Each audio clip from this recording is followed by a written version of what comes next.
Apakah orang mati bisa mendengar doa? Sementara jawabannya tidak. Mereka tidak bisa mendengar doa-doa kita. Mereka tidak mendengarnya. Sebagaimana Allah SWT berfirman dalam surah An-Naml ayat 80. A'udzu billahi minasyaitonir rajim. Innaka la tusmi'ul mauta. Sesungguhnya kamu tidak dapat menjadikan orang-orang yang mati mendengar. Bismillahirrahmanirrahim. Assalamualaikum warahmatullahi wabarakatuh. Alhamdulillahirabbil alamin. Wassalatu wassalamu ala asyrafil anbiya'i wal mursalin wa ala alihi wa barik wasallim ajmain. Amma ba'd. Teman-teman, saudara-saudariku yang beriman dimanapun berada, kembali pada kesempatan di sore hari ini saya menyapa dan mendoakan mudah-mudahan kita semua di edisi pada hari ini, jika tidak keliru, kita telah memasuki hari yang ke-23 ya.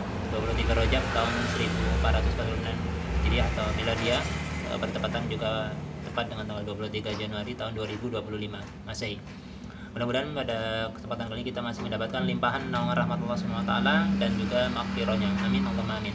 Teman-teman, menanggapi sedikit ya tentang video di atas tadi yang disampaikan oleh Pak Dr. Ustadz Khalid Basalamah, betapa bahayanya kalau kita lihat bagaimana orang ketika menyampaikan atau menjawab suatu pertanyaan dengan ayat Al-Quran yang tidak dasar atau dibareng dengan ilmu pengetahuannya. Jadi untuk para fansnya atau para pemuja Ustadz Wahabiyun tidak perlu membanggakan ya, dari mana ustadznya itu belajar, Madinah kah, Mekah kah, tapi pemahaman apa yang didapat ya, beliau ini diakui oleh ulama, salah satu ulama di Indonesia menyatakan dia adalah ahli dalam sirah ya, baik surah sahabat ataupun surah nabawiyah seperti itu. Jadi penguasaan sirahnya memang diakui oleh ulama lain, tetapi untuk tafsir memang lemah.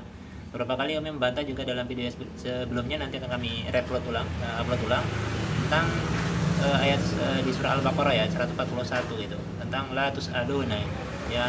Beliau Ustaz Salama menjelaskan seolah-olah itu adalah lamnya, la tus'alunya, la-nya itu adalah lam nahi, padahal itu adalah lam nafi karena ada tambahan di depannya itu la tus'aluna. Kalau diucapkan la tus'alu maka ayatnya baru di larangannya bersifat nahi atau lam itu mengandung sifat unsur larangan ya, perintah larangan gitu. Pada kesempatan kali ini nanti akan kami tampilkan juga bantahan dari salah satu ulama aswaja yaitu Gus Haji Ubaidillah ya, suara dan tafsir dari Al-Baidawi. Teman-teman yang punya kitabnya bisa merujuk ke ayatnya yaitu surah An-Naml tadi ya, disebutkan oleh Ustaz Selama bahwasanya beliau menyebutkan ketika ditanya apakah orang yang meninggal atau orang yang sudah mati itu tidak bisa mendengar doa ya, berdasarkan Al-Quran beliau menjawab secara tekstual ya, tekstual kalau kita baca terjemahan ya seperti itu. Tapi ternyata apa maksud dari al-mauta itu ya kan, maksud dari al-mauta itu apa, ayat ini ditujukan untuk siapa. Nah, ini pentingnya tahu asbabun nuzul ya. Kami punya kitab yaitu namanya Asbabul Wurud itu untuk hadis seperti itu. Jadi hadis-hadis pun juga kita harus tahu kenapa hadis bisa keluar dari lisan Rasulullah SAW. Kalau jika ingin mengetahui sebab-sebab turunnya Al-Quran, maka ada kitab yang bagus ditulis oleh Al-Hafiz ya, Al-Imam Al-Hafiz Imam Jalaluddin Asyuyuti. Nah, seperti itu. Diberikan gelar Al-Hafiz, maka Jalaluddin Asyuyuti diberikan gelar Al-Hafiz berarti dia telah menghafal 100.000 hadis setidaknya terhubung kepada Rasulullah SAW secara sanadnya seperti itu. Jadi tidak kaleng-kaleng ini. Bahkan ada yang menurut beliau adalah pelaku bid'ah ya, golongan yang sesat karena berakidah Asy'ariyah ya.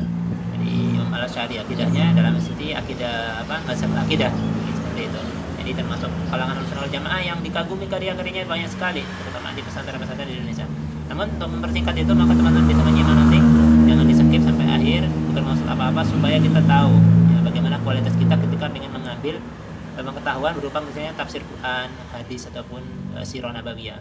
Ya, kalau misalnya tafsir Quran nggak bisa main-main, ya bisa memahami ilmu alatnya, nahwu, sorobnya harus bagus, terus ada al-balaghah, ya kan, ada juga menguasai ilmu arut agar bisa tahu kalau Al-Quran itu tidak bisa disamakan dengan syair seperti itu. Arut adalah salah satu alat untuk memahami dan bisa membedakan nanti kalau Al-Quran dengan syair itu tidak bisa ya. Misalnya membaca Al-Quran dengan langgam Jawa atau langgam langgam tertentu dijadikan seperti lagu dangdut, ayat itu nggak bisa, nggak bisa masuk seperti itu. Kalau syair ya larinya ke syair nanti kan, ke syair seperti itu. Jadi teman-teman mudah-mudahan bisa paham dan disimak untuk memberikan lebih jelas apa yang dimaksud oleh Ustaz Selama itu sebenarnya kurang tepat saja seperti itu.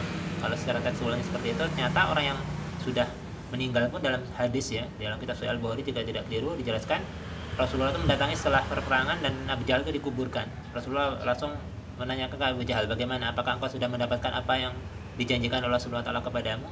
Itu Abu Jahal menjawab, tapi sahabat Nabi seperti Umar bin Khattab bertanya, wahai Rasulullah, kenapa kau bertanya kepada jasad yang sudah tidak bisa menjawab lagi karena sudah mati? Menurut Umar bin Khattab, ternyata Rasulullah bisa mendengar seperti itu ya.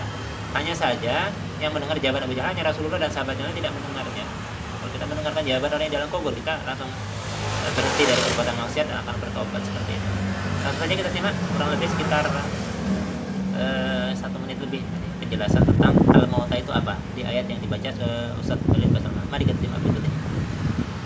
Di surat An-Naml tadi ayat 80, di dalam tafsir Al-Baydawi ketika menjelaskan tentang Bani Israel tadi ya, innaka la tusmi'ul mauta. Dalam tafsir Al-Baydawi dikatakan wa innama syubbihu bil mauta. Orang-orang Yahudi, orang-orang kafir itu ditasbih, diserupakan oleh Allah dengan orang-orang yang mati. Kenapa?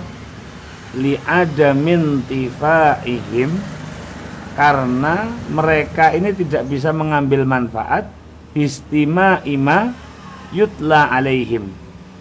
Meskipun kamu wahai Muhammad bacakan Al-Quran kepada mereka, mereka tidak bisa mengambil manfaat.